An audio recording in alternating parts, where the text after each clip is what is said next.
If you want your videos to look sharper and more professional via changing its resolution, don't worry. In today's video, I'll show you exactly how to change the resolution in CapCut on PC, so you can export your videos in the quality you want.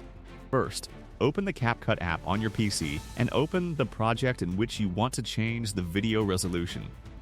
If you're starting from scratch, create a new project and import your video into the timeline.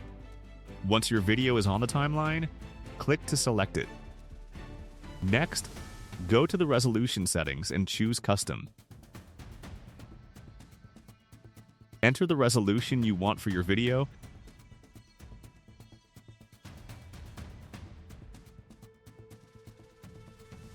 Then select your preferred FPS. After that, click Save to apply the changes to your project. That's it for today's video. I hope you found this guide helpful. If you did, don't forget to leave a like, subscribe to the channel for more CapCut tutorials, and I'll see you in the next one. Thanks for watching.